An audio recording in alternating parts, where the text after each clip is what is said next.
Patterns. What do mean by the patterns? Patterns होता है क्या?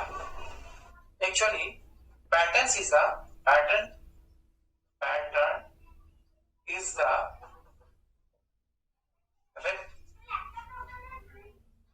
is the mirror image और रेप्लिका इसको रेप्लिका भी कहते हैं, ठीक है ना। Pattern is the mirror image और replica of the final product,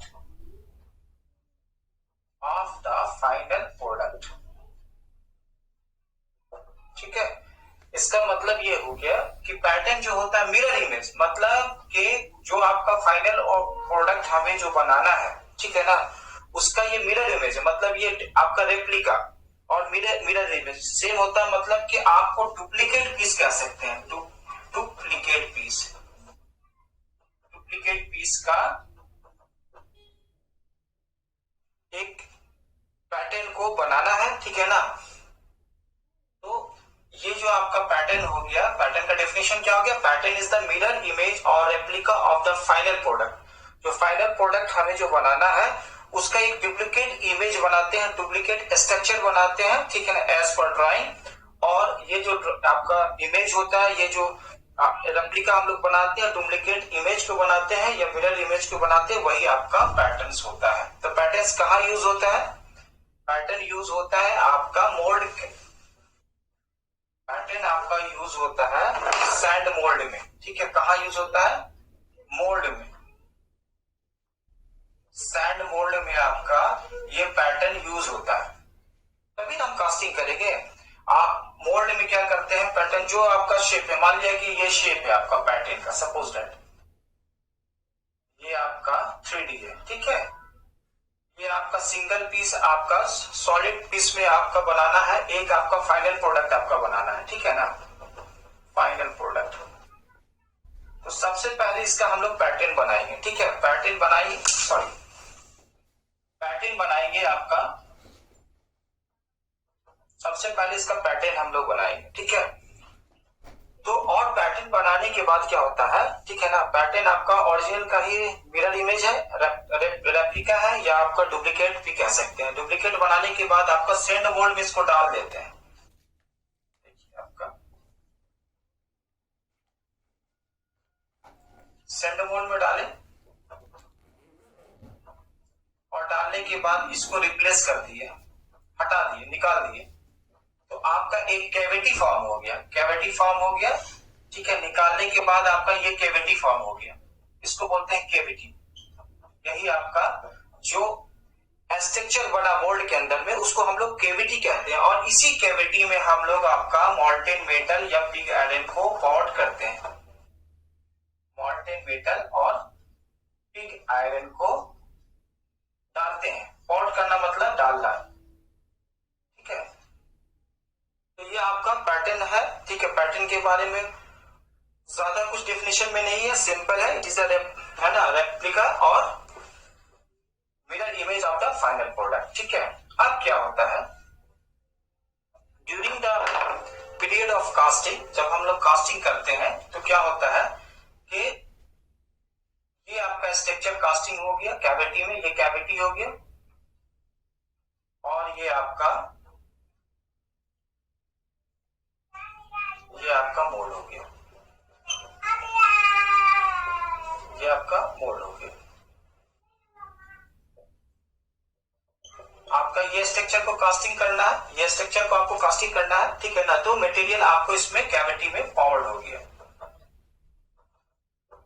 तो आप जब मटेरियल साइंस पढ़े होगे, ठीक है ना, 4th सेमेस्टर में पढ़ना भी है, तो हर एक मेटल का एक प्रॉपर्टी होता है, एक टेंडेंसी होता है। क्या होता है कि जैसे आप पोरिंग करने के बाद क्या होता है, ये एटमॉस्फेरिक टेम्परेचर में, मतलब रूम टेम्परेचर में ये सॉलिडिफाइड होगा।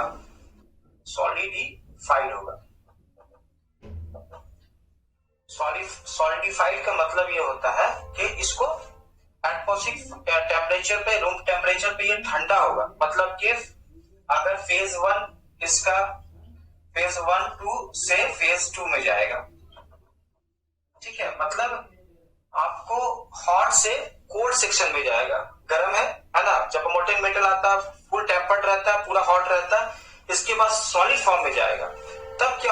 कि मेटल का एक प्रॉपर्टी होता है, मेटल प्रॉपर्टी क्या होता है, मेटल प्रॉपर्टी, मेटल का एक प्रॉपर्टी होता है कि ये आपका कॉन्ट्रैक्ट होगा, मतलब इसमें श्रिंकेज आएगा। क्या आएगा? श्रिंकेज। जो टेक्निकल नाम है उसको बोलते हैं श्रिंकेज।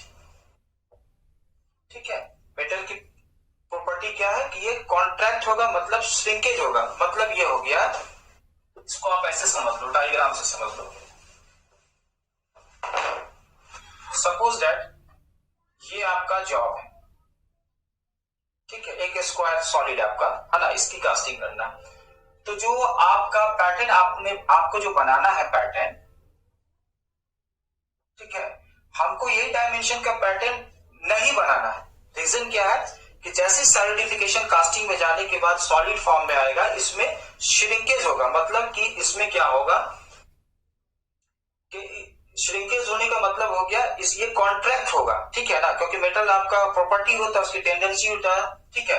तो जब श्रिंकेज होगा तो पैटर्न जब हम लोग डिजाइन करेंगे, ठीक है ना, तब इसमें एलायंस देते हैं। ठीक है, क्या होता है? Allowance, pattern allowance. मतलब ये हो गया एलायंसेस, मतलब ये हो गया कि इस पैटर्न को हम लोग जो है एग्जैक्टली ये बनाएंगे, इस डायमेंशन का बनाएंगे। मतलब अगर ये आपका 40 mm अगर इसका ये लेंथ है, ठीक है ना, तो हम लोग कितना का बनाएंगे? आपका 70 mm का बनाएंगे। मतलब कितना हो गया? इधर कितना गया? 50 mm और ये आपका 50 mm, 15 mm, इधर भी 15 mm और इधर भी 15 mm। तब जाके क्या होगा कि हमारा एग्जैक्ट जो है वो ज्यादा डायमेंशन का आपका casting final product find out होगा। हम लोग उसको आफ्टर सॉलिडिफिकेशन हम लोग उसको पाएंगे। ठीक है, अब क्या होता है, इससे क्या होता है कि देखो, सबसे पहला फाउंड्री शॉप में क्या हो गया? कास्टिंग हो गया। हम लोग कास्टिंग कहाँ करते हैं? फाउंड्री शॉप में करते हैं, फाउंड्री शॉप। ठीक है, तो जो प्रोडक्ट आपका फाउंड्री शॉप में हो गया, फाउंड्री शॉप में कास्टिंग हो गई, जो प्रोडक्ट निकला, कास्टिंग और फोर्जिंग दो होता है। फोर्जिंग आपको मैं बाद में बताऊंगा, अभी कास्टिंग पे है। तो कास्टिंग होने के बाद जो बाई प्रोडक्ट हमारा निकला, जो फाइनल प्रोडक्ट निकला फाउंड्री शॉप से, ये जाता है फिर आपका मशीनिंग शॉप में, मशीनिंग शॉप।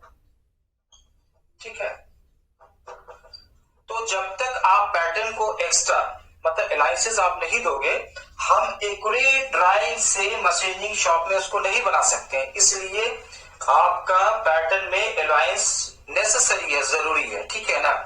अब सबसे इंपॉर्टेंट चीज होता है कि पैटर्न बनाने में कौन सा मटेरियल यूज होता है, इसको आप लोग देख लो। ठीक है, पैटर्न का डेफिनेशन क्या हो गया? Pattern is the mirror image of the final product, replica of the final product, या फिर आपका duplicate of the final product. ठीक है, अब हम लोग जाते हैं तुम्हारा पैटर्न्स में,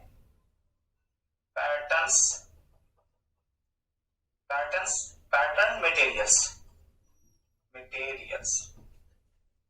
ठीक है, पैटर्न कौन कौन से मटेरियल के बने होते हैं। ठीक है, आपको नोट्स हम देंगे, ठीक है, आपको घबराना नहीं है, आपको सिर्फ समझना है। इस क्लास में, लाइव क्लास में आपको जानना है, समझना है। ठीक है, आपको नोट्स मिल जाएगा, आप नोट्स को अच्छे से स्टडी करोगे और खुद से उसको समझे रहोगे तो खुद से डिस्क्राइब कर सकते हो अपने लैंग्वेज में। तो उसमें आपका मार्क्स जो होगा ना, वो बहुत अच्छा आप कंटेन करोगे, आपको कंसिस्ट करोगे। ठीक है, उसके लिए देखो, जो कॉपी चेक करता, जो एग्जामिनर होता है, वो स्टूडेंट की लैंग्वेज को जानता है और किताबी लैंग्वेज को जानता है। ठीक है, तो आप जब समझे रहोगे, हम नोट्स भी देंगे आपको, नोट्स को पढ़ना है, समझना है और आप कोशिश करना है कि अपने लैंग्वेज में उसको डिस्क्राइब करें। ठीक है, तो पैटर्न मटेरियल्स कौन कौन सा होता है? पहला आप देख लो, जो पैटर्न बनता है, use of make a pattern.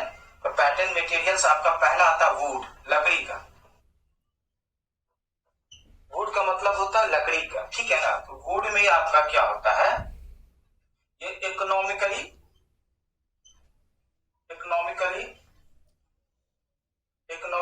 Easy होता है, इकोनॉमिकली फाइंड इजी, मतलब कम किफायती रेट में हमको ये मिल जाता है। ठीक है, इसका रेट जो होता है, लागत होता है, मतलब कम बजट में भी हमको लकड़ी उपलब्ध हो जाएगा। तो इसलिए आपको लकड़ी का पैटर्न जो होता है, स्मॉल स्केल इंडस्ट्री में बहुत ज्यादा यूज होता है, और जिसका ज्यादा कॉम्प्लिकेटेड शेप एंड साइज का कास्टिंग नहीं करना, वहां हम लोग वुडन का ही पैटर्न को यूज करते हैं। ठीक है, इकोनॉमिकली क्या होगा, ये आपका इजी टू फाइंड। इसमें क्या होता है, गुड सरफेस फिनिश होगा, इसमें जो आएगा good surface finish, surface finish.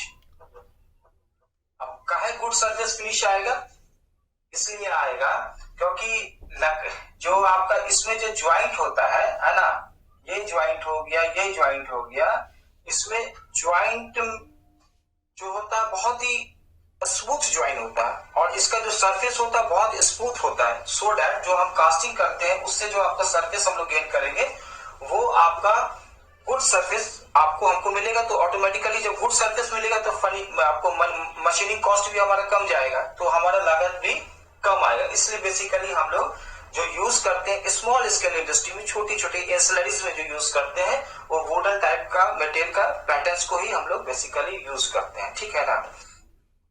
इसके बाद आता है आपका सेकंड नंबर आता है, देखो सेकंड नंबर आता है आपका वुडन के बाद plaster of Paris, plaster of Paris. देखते हो प्लास्टर ऑफ पेरिस यूज होता है, मूर्ति वूर्ति कभी देखो ना, सरस्वती पूजा तो स्कूल में कॉलेज में होता है, तो वहां जो मूर्ति का स्ट्रक्चर जो बनता है वो प्लास्टर ऑफ पेरिस से बनता है। इसका क्या आपका है फायदा, क्या है प्लास्टर ऑफ पेरिस में, कि ये इसका गुड कंप्रेसिव स्ट्रेंथ होता है। इसमें जो आपका कंप्रेसिव स्ट्रेंथ का मतलब क्या हो गया, मान लिया कि ये आपका कैविटी है, तो मोल्ड भी इधर प्रेशर रहेगा ना जी, मोल्ड भी इसको दबाएगा, कैविटी को दबाने की कोशिश करेगा, क्योंकि ये भी रैमिंग किया हुआ मोल्ड है, बालू को सैंड को रैमिंग करके, मतलब ये भी प्रेशराइज है सेक्शन, ये भी प्रेशराइज है, तो मोल्ड जो कैविटी है उसको आपको प्रेशर डालेगा, मतलब यहाँ पे क्या आएगा आपका, ये कंप्रेस्ड होने का कोशिश करेगा। ठीक है ना। तब प्लास्टर ऑफ पेरिस क्या करता है, इसका गुड कंप्रेसिव स्ट्रेंथ होता है। स्ट्रेंथ का मतलब होता है ताकत, मतलब ये जो इधर से दबाएगा इसको बर्दाश्त करने का ताकत इसका अच्छा होता है। तो हमारा केविटी में क्या होगा, ठीक है, ये जो कैविटी आपको फॉरवर्ड कर रहे हैं इसमें किसी तरह का डिफॉर्मेशन नहीं होगा। ठीक है ना। तो प्लास्टर ऑफ पेरिस भी हम लोग वाइड रेंज में है ना, विद रिस्पेक्ट टू वुडन बहुत अच्छा होता है। प्लास्टर ऑफ पेरिस को हम लोग यूज करते हैं पैटर्न मेकिंग में। ठीक है।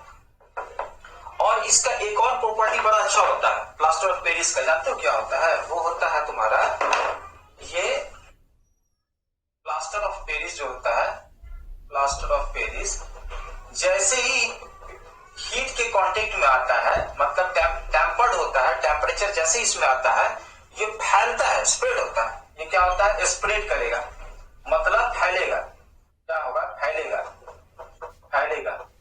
तो जब आप फैलेगा मतलब आपका कैविटी जो है ना, आपका कैविटी फैला, आपका स्प्रेड हो गया, बड़ा हुआ, तो आपका जो एलायंसेस होगा, जो श्रिंकेज एलायंसेस होगा वो आपका निग्लेजिबल होगा, मतलब ये बहुत कम आपका एलायंसेस को हम लोग पैटर्न्स में देंगे। ठीक है। तो जब एलायंसेस कम होगा तो हमारा कॉस्ट भी कम जाएगा, क्योंकि मटेरियल हमारा एलायंसेस में भी मटेरियल जाता है ना जी, ज्यादा बड़ा स्ट्रक्चर को बनाएंगे तो ज्यादा मटेरियल जाएगा, तो हमारा मशीनिंग कॉस्ट भी जाएगा और आपका कास्टिंग कॉस्ट दोनों जाएगा। तो कोई भी कंपनी होता है वो कॉस्ट पे बड़ा ध्यान देता है। ठीक है। कॉस्ट इसलिए क्योंकि आपसे उनको प्रॉफिट लेना। ठीक है ना। अगर मान लिए कि मशीनिंग कॉस्ट को हम बचा लेते हैं, मशीनिंग कॉस्ट को बचा लेते हैं प्लस आपका कास्टिंग कॉस्ट को बचा लेते हैं, तो कंपनी को फायदा होगा ना जी। तो एक ऐसे इंजीनियर क्या होता है कि आपको ये भी देखना है ना कि फाइनेंशियली जो कंपनी को हम कैसे प्रॉफिट करेंगे, इसके लिए आपको कास्टिंग कॉस्ट को भी कम करना पड़ेगा और आपका मशीनिंग कॉस्ट को भी कम करना पड़ेगा। तो वुडन से ज्यादा बेटर आपको मेरे अगर एज इंजीनियर आपको पैटर्न बनाना चाहोगे तो वो होता है आपका प्लास्टर ऑफ पेरिस को यूज करेंगे। ठीक है। तीसरा है आपका थर्ड नंबर,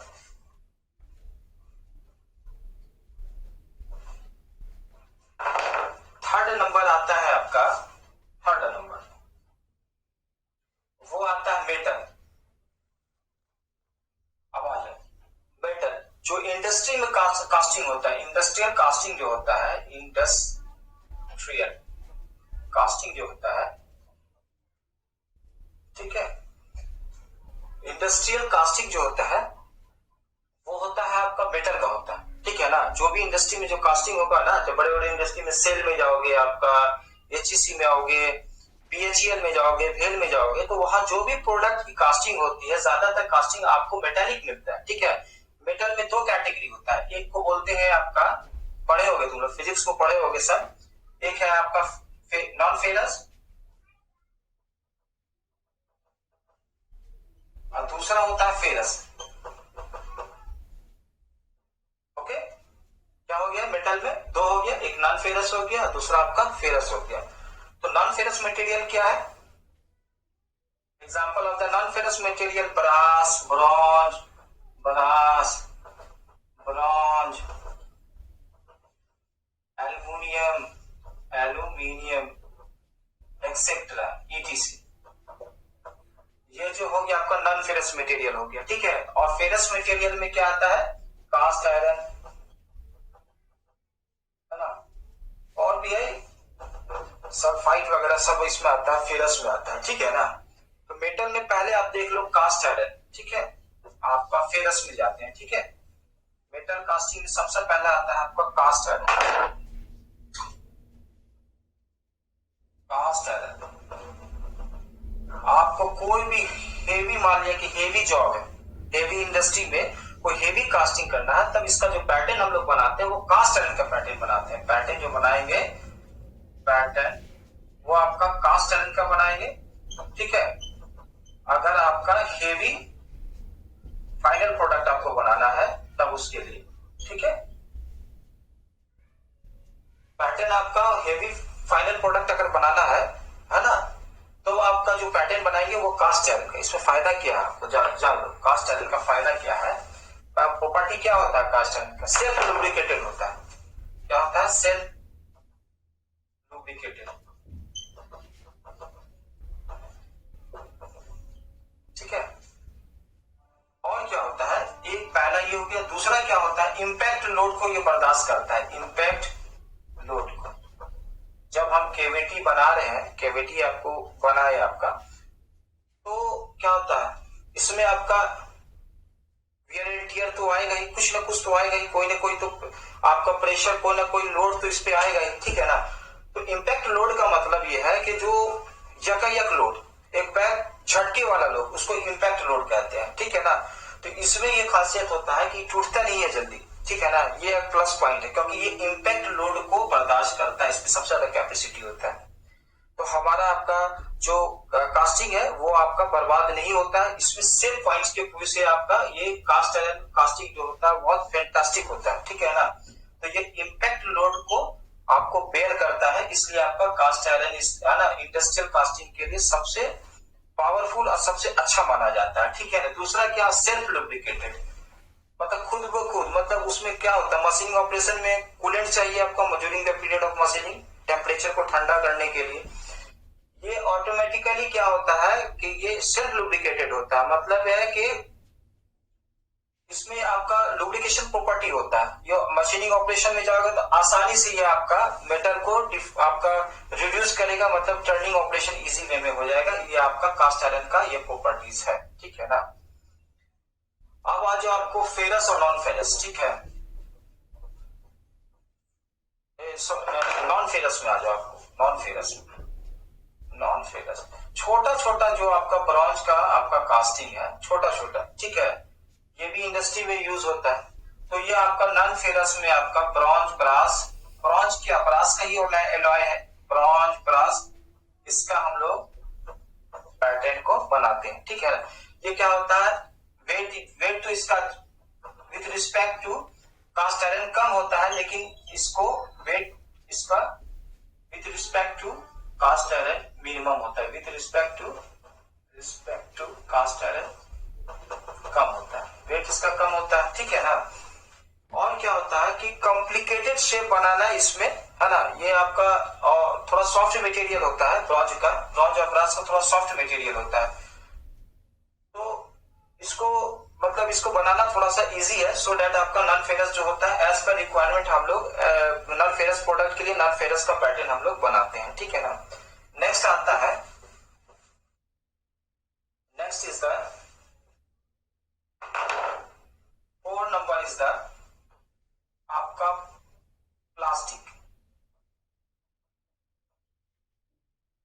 पैटर्न में हम लोग प्लास्टिक का यूज करते हैं, ठीक है ना। तो पैटर्न बनाने में कहाँ पैटर्न का प्लास्टिक एग्जैक्टली नहीं बनता है, एक्चुअली इसमें प्लास्टिक का लाइनर ही बनाते हैं। मान लिया कि मेटेलिक कास्ट आयरन आपका मेटेलिक आपका एक पैटर्न बना दिए, ये पैटर्न कैसा हो गया, मेटेलिक हो गया, मेटल का हो गया। कास्ट आयरन का मान लो, है ना, मेटेलिक पैटर्न हो गया, ठीक है, ठीक है, मेटेलिक पैटर्न हो गया। अब देखो मेटेलिक पैटर्न में इनसाइड लाइनर करते हैं थर्मोरेसिन, थर्मोस्टेट रेसिन प्लास्टिक का, ये हो गया थर्मोस्टेट रेसिन प्लास्टिक का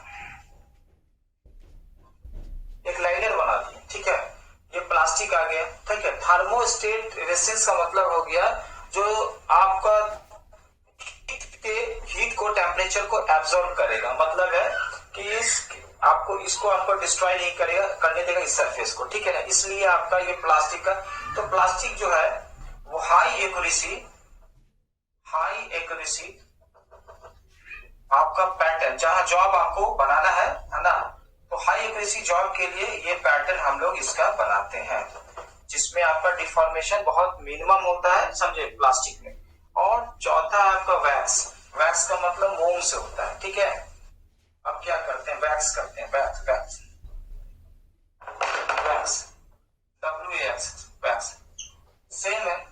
इसमें आपका क्या करते हैं ना कि वैक्स को पिघलाकर, वैक्स को आपका पिघलाकर आपका मोल्ड में डाल के, जो मोल्ड आपका बना कैविटी मोल्ड में डाल के इसको हम लोग निकाल लेते हैं, ठीक है। आप मोल्ड में डाले और इसके बाद वाटर को इंजेक्ट करते हैं, ठीक है, ठंडा करने के लिए इंजेक्टेड वाटर, ठीक है। वाटर इंजेक्ट कर दिए, ये ठंडा हो गया, फिर निकाल लिए, तो जो कैविटी बना आपका वो वैक्स कैविटी होता है। इसमें सरफेस बहुत ही फिनिश सरफेस आता है, बहुत अच्छा सरफेस आता है वैक्स में, ठीक है। तो आपको कौन कौन सा आपका मटेरियल का हो गया एक बार आप देख लो फिर से, ठीक है। इसका नोट्स आपको हम दे देंगे, अभी पूरा थ्योरी है, इसको देखना। पहला होता है मटेरियल यूज्ड में लकड़ी, वुड। सेकंड नंबर क्या हो गया आपका, प्लास्टर ऑफ पेरिस, थर्ड क्या हो गया, प्लास्टर ऑफ वुड हो गया, प्लास्टर ऑफ पेरिस, तुम्हारा मेटल हो गया, मेटल में आपका दो तरह का हो गया, फेरस और नॉन फेरस हो गया। फिर इसके बाद क्या आ गया आपका, चौथा आ गया प्लास्टिक, पांचवा क्या हो गया तुम्हारा प्लास्टिक के बाद आपका वैक्स। ये इतना मटेरियल का पैटर्न हम लोग बना सकते हैं, ठीक है, समझ में आ गई बात।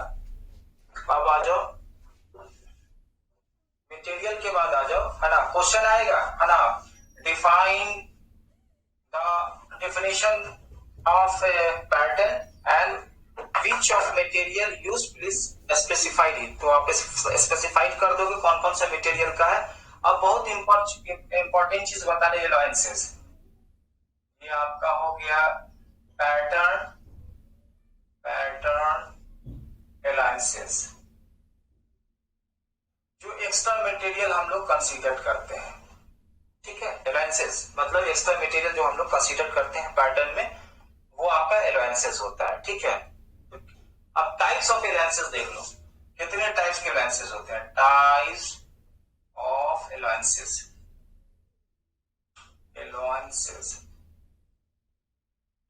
टाइप्स ऑफ एलायंसेस क्या हो गया, देखो पहला नंबर हो गया आपका श्रिंकेज एलायंस, श्रिंकेज एलायंस, ठीक है। अभी श्रिंकेज एलायंस क्या हो गया, मेटल का प्रॉपर्टी है, फिर आपको बता रहे हैं इसको, मेटल का प्रॉपर्टी है, कॉन्ट्रैक्ट होगा। तो हम लोग क्या होता है कि एक्स्ट्रा मटेरियल डाल के हम लोग पैटर्न को बनाते हैं, एक्स्ट्रा डायमेंशन का पैटर्न को हम लोग बनाते हैं, ठीक है ना, that is the shrinkage allowance, ठीक है। मान लिया कि ये मेटल आपका, ये हमको शेप चाहिए, ये चाहिए हमको, ये आपका रिक्वायर्ड है, तो पैटर्न हम लोग क्या बनाएंगे, ये पैटर्न बनाएंगे। एग्जैक्ट पैटर्न क्या बनेगा, ये पैटर्न आपका बनेगा, ये आपका पैटर्न बनेगा।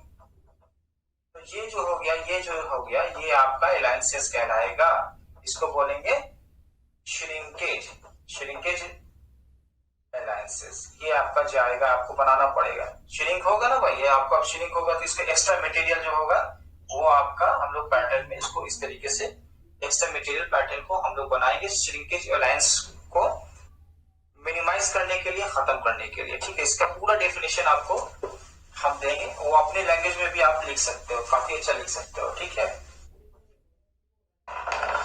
दूसरा आता है मशीनिंग, मशीनिंग एलायंसेस, मशीन एलायंसेस, मशीनिंग एलायंसेस। ठीक है, अब ये मशीनिंग एलायंसेस क्या हो गया? ठीक है, मशीनिंग एलायंसेस ये हो गया, मान लिया है सपोज दैट, यहां पे देख लो, जैसे ये आपका जॉब है, ये आप समझ लो, ऐसा आपका कास्टिंग है। ठीक है,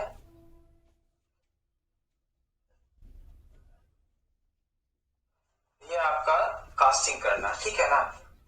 तो आप तो पहला तो श्रिंकेज एलायंस दिए, तो श्रिंकेज एलायंस कैसा हो गया? ये मटेरियल, ये मटेरियल, ये मटेरियल, ये मटेरियल, ये और ये बना। ये आपका क्या हो गया? ये आपका extra material pattern, extra material pattern हो गया। ठीक है ना, मतलब इसमें आपका श्रिंकेज एलायंस था, उसको हम लोग मतलब श्रिंकेज एलायंस को कंसीडर करते हुए ये एक्स्ट्रा मटेरियल पैटर्न हम लोग बनाए। ठीक है, अब ये मशीनिंग है, तो ये मशीनिंग क्या है आपका? यही मशीनिंग है।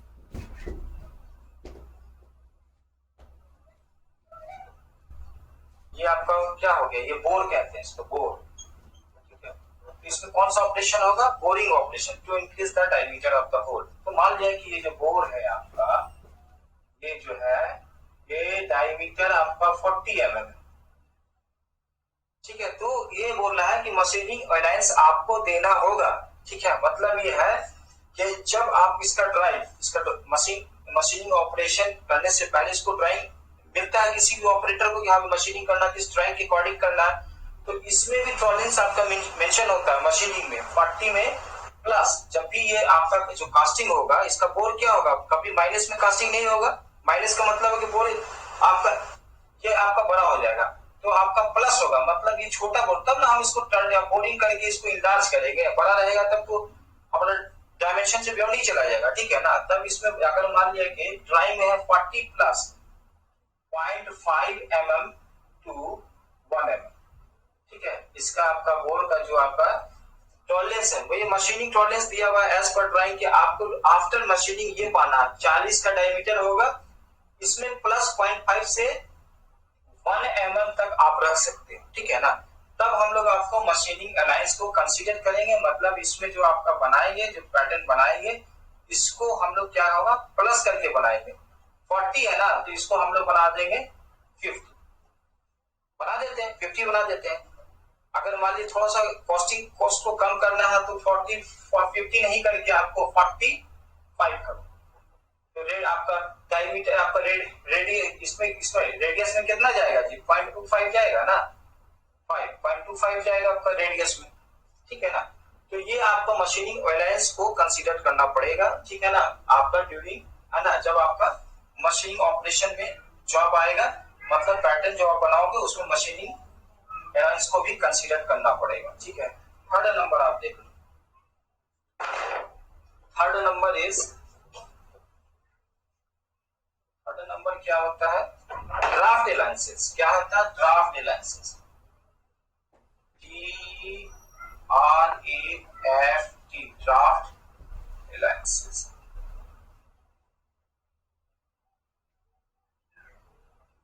ड्राफ्ट एलायंसेस क्या होता है?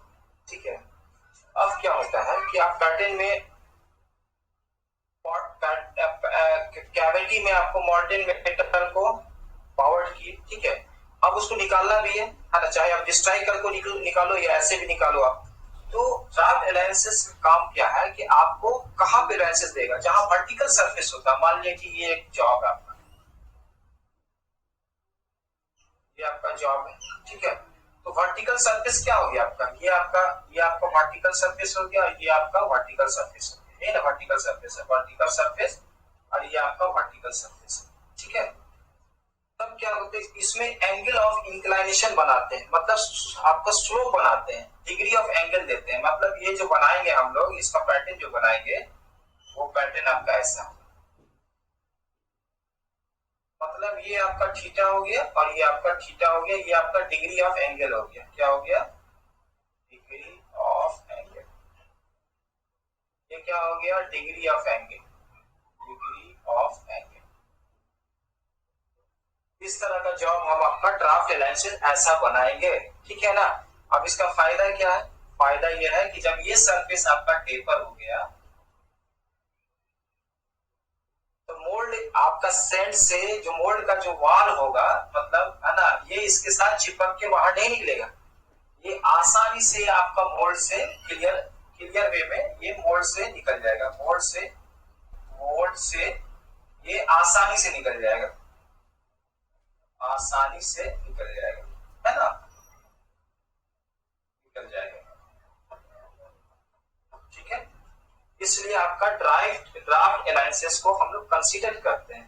तो आप देखो, इसमें आपको अब हमको बचाना है पैसा, ठीक है ना, मतलब कास्टिंग कॉस्ट को बचाना है, कास्टिंग कॉस्ट को कम करना। तब हम क्या करेंगे, यहाँ डिग्री ऑफ एंगल जो है 1 डिग्री से ओनली 1.5 डिग्री ही कंसीडर करें, ठीक है।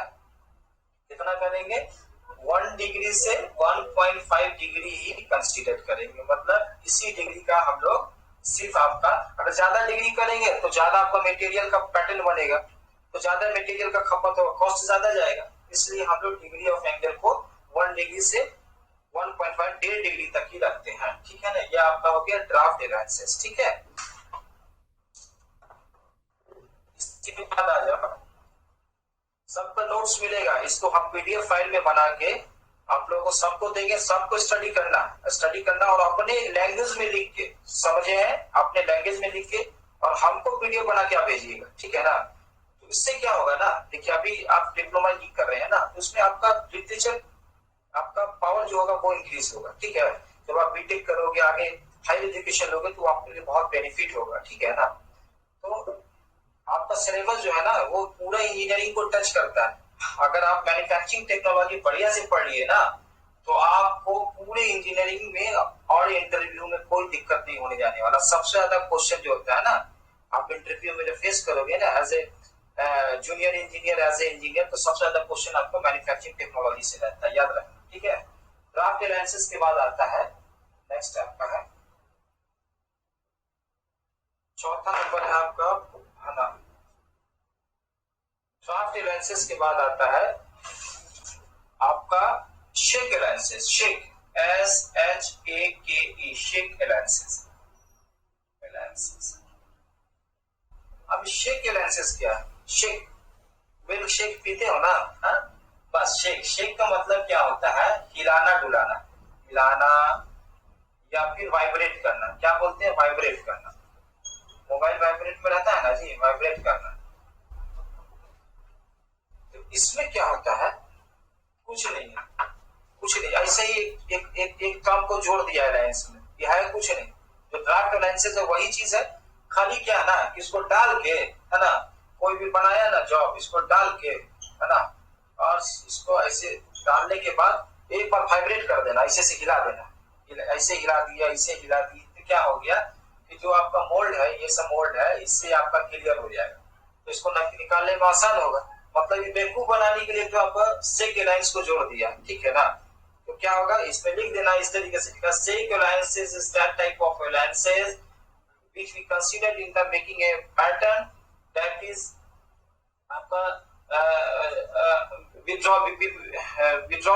when withdraw the patterns, it will be shaken, vibrated inside the mold, and the clearance between the mold, sand and cast is cleared, and it will be taken out easily, है ना।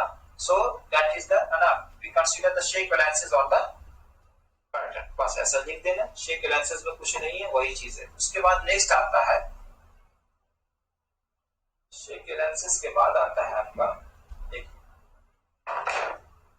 क्या आता है, shake analysis के बाद आता है देखो शेक एनालिसिस क्या आता है, 5 नंबर डिस्टॉर्शन। डिस्टॉर्शन अब इसको समझ लो भाई, डिस्टॉर्शन एनालिसिस ये बहुत बढ़िया है। ये जो है ना, इसको इसका क्वेश्चन रहता है, आप जाओगे ना इंटरव्यू में पूछेगा डिस्टॉर्शन एनालिसिस होता क्या है ना, इसको समझ लो है ना। इसका डिस्टॉर्शन एनालिसिस का मतलब होता है आपको क्रिटिकल शेप का कास्टिंग करना है। क्रिटिकल शेप मान लिया कि शेप ऐसा है, ऐसे ऐसे ऐसे ऐसे फिर ऐसे ऐसे, ठीक है। सपोज दैट इसका कास्टिंग करना है, ठीक है ना। इसके लिए पैटर्न आपको बनाना पड़ेगा, तो क्या होगा, मल्टी मेटल इसमें पावर ये आपका पैटर्न बनाए हम। और आपको बनाने के बाद क्या होता है, इसमें क्या होता है कि जो आपका कूलिंग होता है ना, वो यूनिफॉर्म कूलिंग नहीं होता है। इसमें जो कूलिंग होता है, क्योंकि तो डिफरेंस आपका साइज है, साइज देखो ना डिफर कर रहा है ना जी, तो यूनिफॉर्म कूलिंग होगा नहीं होगा, है ना। तो इसमें यूनिफॉर्म कूलिंग नहीं होगा। तो जब यूनिफॉर्म कूलिंग नहीं होगा तब इसमें क्या होगा, डिस्टॉर्शन होगा। डिस्टॉर्शन, हाँ, और ये पूछो भाई डिस्टॉर्शन होता क्या है ना। डिस्टॉर्शन का मतलब होता है कि इसमें बेंडिंग मोमेंट होगा, ठीक है। मतलब है कि ये अपना जो है रूप को, रंग को चेंज करने की कोशिश करेगा, उसमें आपका चेंजिंग आएगा। डिस्टॉर्शन का मतलब आता है कि ये जो है आपका जॉब जो है इस टाइप का ना, तो इसमें टेंडेंसी आएगा कि जॉब ऐसे बन जाए, ठीक है। इसमें क्या होगा, डिस्टॉर्शन आया। जब यूनिफॉर्म कूलिंग नहीं है तो इसका डिस्टॉर्शन आएगा, ठीक है। जब डिस्टॉर्शन आएगा तो आपका क्या होगा, बेंडिंग मोमेंट क्रिएट होगा। तो बेंडिंग मोमेंट क्रिएट होगा, बेंडिंग मोमेंट तो पढ़ोगे स्ट्रेंथ ऑफ मटेरियल में, बेंडिंग मोमेंट से स्ट्रक्चर आपका चेंज हो जाएगा, इस तरह बेंड कर जाएगा। तब हम लोग निगेटिव डिस्टॉर्शन एलाइंस को अप्लाई करते हैं, ठीक है। तब एक निगेटिव डिस्टॉर्शन को निगेटिव डिस्टॉर्शन एलाइंस को अप्लाई करते हैं। मतलब निगेटिव का मतलब क्या हो गया, ये ऐसा है, समझे। तो इसका स्ट्रक्चर को हम लोग जो कास्टिंग में थोड़ा सा ऐसे बना देते हैं, ठीक है, बना देते हैं, क्या दिक्कत है। बाकी तो मटेरियल आपको मशीनिंग करके एक साइड से हम निकाल लेंगे, ठीक है ना। तो ये आपका डिस्टॉर्शन समझ में आ गया, क्या हो गया, यूनिफॉर्म कूलिंग नहीं हुआ, बेंडिंग मोमेंट आया, बेंड हुआ, तो हम लोग क्या किए, पैटर्न में डिस्टॉर्शन एलाइंसेस दे दिए, उसका शेप को थोड़ा सा कर्व बना के आपको बना दिया, ठीक है ना। ये आपका डिस्टॉर्शन एलाइंस में कंसीडर होता है 5th नंबर। और 6th नंबर आता है आपका movement of mould. 6th number में आता है movement of mould. Movement of mould 6th number में आया, movement of mould. Of mould last, ठीक है। अब ये मूवमेंट ऑफ मोल्ड क्या होता है ना। मोल्ड का नाम से क्लियर हो गया, मूवमेंट मतलब मूव करना, घूमना फिरना ऑफ द मोल्ड, मतलब मोल्ड घूमने फिरने जाएगा, ऐसा नहीं। मूवमेंट ऑफ मोल्ड का मतलब हो गया कि जो आपका हॉट मेटल को पावर किए कैविटी होगी, कैविटी में आया ना जी हॉट मेटल। तो अब क्या हो गया कि जब ये हॉट मेटल के संपर्क में जो चीज आएगा वो भी गर्म होगा, ठीक है। ये हीटेड है, तो इसके संपर्क में जो आपका सैंड आया और ये सैंड आया, ये भी क्या होगा कि गर्म होगा। तो गर्म होगा तो क्या होगा, जो आपका मोल्ड का जो सरफेस है गर्म होते होते यहाँ पहुंचेगा, तो मोल्ड का सरफेस में डिफॉर्मेशन पैदा करेगा, चेंजिंग आएगा। तो जब ये चेंज होगा तो ये भी चेंज होगा, ऑब्वियसली होगा। तो हमारा कास्टिंग पे ये आपका इफेक्ट करता है आपका, इसीलिए आपका मूवमेंट ऑफ द मोल्ड जो है क्या होता है, ये डिपेंड करता है आपका पहला है ना सैंड कंपोजिशन पे।